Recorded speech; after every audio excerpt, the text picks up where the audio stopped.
Zaman Yunani kuno itu sudah ada tradisi puasa untuk kesehatan. Itu orang Yunani itu. Jadi kalau orang sakit dipuasakan sama dokternya. Kemudian orang Yahudi itu pada zaman jahiliyah mereka puasa juga. Ada puasa Asyura. Kalau istilah kita kan Asyura kan, mereka ada puasa tanggal 10 Muharram dibebaskannya Nabi Musa dari kejaran Firaun. Bersyukur mereka puasa. Rasulullah syariatkan puasa Asyura, ya. 2 hari 9 10. Maka orang-orang terdahulu pun sudah ngamalin namanya puasa. Dan Rasulullah SAW menyampaikan fadilah puasa ini banyak dari beberapa hadis. Bahkan ada seorang sahabat Nabi namanya Abu Umamah minta sama Nabi, ya Rasulullah, sampaikan aku satu amalan yang dengan amalan itu aku bisa mendapatkan keutamaan, manfaat yang besar dari amal tersebut. Rasulullah bilang sama Abu Umamah, berpuasalah sebab tidak ada satu amalan yang setara dengan puasa.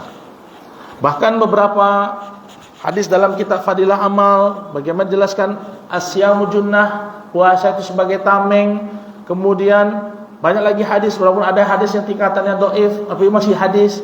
Berpuasalah kamu akan berperanglah kamu akan mendapatkan keuntungan, berpuasalah kamu akan sehat, berpergianlah niscaya kamu mendapat kekayaan. Hadis Tabrani, walaupun ini hadis mengatakan ini hadis yang dhaif, tapi maknanya betul, sehat. Tidak ada orang katakan puasalah kamu niscaya kamu mati.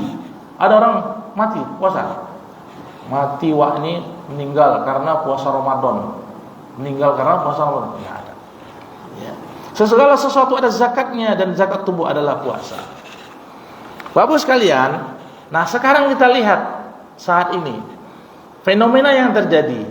Ada namanya tidur berjamaah di masjid saat puasa. Nah, ini paling banyak jam berapa, Bu? Ya. Habis zuhur. Ya, habis zuhur. Banyak ini bergelimpangan di masjid. Ya, apalagi masjid ke kantor. Apa yang terjadi? Kadang dia habis zuhur bangunnya nanti mau dekat asar. Apalagi bahagia kali kalau bangunnya udah jam 6, setengah 6, langsung mau buka dia. Apakah ini dianggap sesuatu yang diterima atau ya lumrah saja? Maklumlah, puasa kan capek, lemah, letih, lesu, loyo, wajarlah tidur. Tapi katanya puasa itu baik.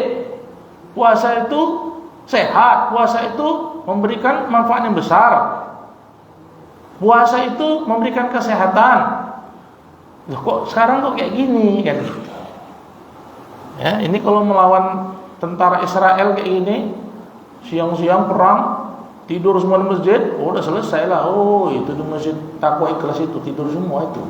Bom, kena bom, kan dua habis semua. Ya. Nah, kita coba lihat bagaimana kehidupan Nabi SAW dan sahabatnya, dan ada peristiwa tanggal 17 Ramadan. Itu terjadi satu peristiwa penting dalam sejarah umat Islam. Peperangan pertama sekali terjadi di bulan puasa, itu tahun kedua Hijriah, dan itu terjadi di daerah namanya Badar. Perang Badar saat bulan Ramadan. 300 pasukan muslimin dipimpin oleh Rasulullah cuman bawa 70 ekor unta, 2 kuda, lawan 1000 orang, dan semuanya pakai kendaraan unta dan kuda. Logikanya perang di Badar dengan suhu yang panas, dan saat itu perjalanan dari Madinah ke Badar cukup jauh. Saya pernah pas umroh, dapat pergi umroh, bukan berjalan lagi, naik bus itu dari Madinah ke Badar itu jauh juga. Sampai teman saya yang teman di umroh tuh ada yang nangis. Kok nangis? Membayangkan gimana lah Rasulullah sama sahabat lagi puasa. Rasulullah puasa itu.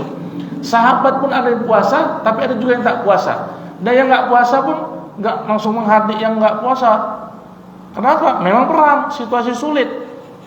Kalaupun nggak puasa, mereka bisa musafir, mereka bisa nggak puasa, atau mereka sedang perang panas. Nah, kita kalau baru kerja di luar capek panas udah nggak tahan. Ini mau ada sahabat udah tahan di saat berpuasa itu. Apa yang terjadi? Singkat cerita, menang kaum muslimin. Ditengok Allah kuatnya iman-imannya para sahabat nih, dikasih Allah pasukan 2000 malaikat turun di Jabal Malaikat. Itu ada Jabal Malaikat nih. tepat katanya turunnya malaikat, 2000 malaikat. Nah, ternyata menang kaum muslimin saat itu. Nah, kayak mana logikanya? Kok bisa terjadi perang Badar menang mereka? Secara ilmu teori fisiologi, guru saya bilang begini, itulah cerdasnya Rasulullah SAW. Cerdasnya Rasulullah itu, beliau pilih Ramadan perang Badar karena Rasulullah tahu saat dimana fisik tubuh kuat, sehat, semangatnya, ruhiyahnya tinggi, itu ada saat Ramadan. Dan ternyata teori fisiologi tubuh mengatakan bahwa orang yang rajin puasa itu akan keluar hormon semangat yang dihasilkan oleh kelenjar anak gondoknya, kelenjar tiroidnya. Itu akan lebih aktif dan memberikan semangat tinggi dalam beraktivitas. Nah, itu orang-orang yang rajin berpuasa atau mengurangi makannya. Nah, ayo kita jangan mau kalah puasa kita dengan yang lainnya. Ayo kita berkembang. Mudah-mudahan puasa kali ini puasa yang membawa semangat bagi kita. Jangan buat kita letih, loyo, ya. Nah, tidak, kita berlomba-lomba untuk semangat, ya. Nah, kemudian dari hikmah puasa, kenapa kok harus kita dibatasi, dikurangi makan? Capek kali Islam ini, kok makan aja dikurang-kurangi, nggak minum, ngapain? Kan minum makan itu perlu untuk energi. Kenapa kok dibatasi? Ibadah seperti apa ini? Itu ada orang-orang yang nanya seperti itu, ya. Kenapa kok disusah-susahkan? Agama ini kan nggak bersifat zolim. Kenapa suruh puasa kayak gitu Pak? Ada Pak kayak gitu, ya. Bahkan ada orang nggak sholat, dia puasa tapi nggak sholat. Kok nggak sholat? Ya, Islam ini kan agama mudah. Kenapa kita persulit? Pak, ngeri kali Pak. Ajaran apa tuh? Liberal itu, ya. Ya, puasa tapi nggak sholat. Islam itu kan nggak memudaratkan hambanya. Seperti itu dia ngomong. Kan, aduh, dari mana dia belajar nih, ya? Nah, ternyata hikmah dari puasa, kenapa kok dibatasi makan? Rupanya makanan itu mempengaruhi kesehatan kita, Pak. You are what you eat. Kau itu apa yang kau makan, kata pepatah Yunani dulu. Ternyata betul. Rasulullah memperingatkan kepada kita, kalau urusan makan, lambung tuh jangan diisi penuh. Makan tuh sesuap-suap, kata Nabi. Dalam sebuah hadis Tirmizi Ibnu Majah, makan sesuap-suap. Kok kalau nggak sanggup sesuap-suap, bagi 3, sepertiga udara, air, sama makanan, kata Rasulullah. Jadi makan tuh perlu dibatasi. Saya bayangin nih, kalau nggak puasa gitu, nggak ada syariat puasa, mungkin kita umat Islam ini apa ya, penyakitan, Pak, penyakitan. Dan saya yakin itu, kalau nggak ada kondisi lapar dikasih Allah, misalnya kita kena penyakit rata-rata penyakit tumor gitu. Itu sudah diteliti, rupanya orang-orang yang sering lapar, sering mengurangi makannya, membatasi makannya, itu lebih cenderung pertumbuhan tumor, kankernya itu berkurang sekali.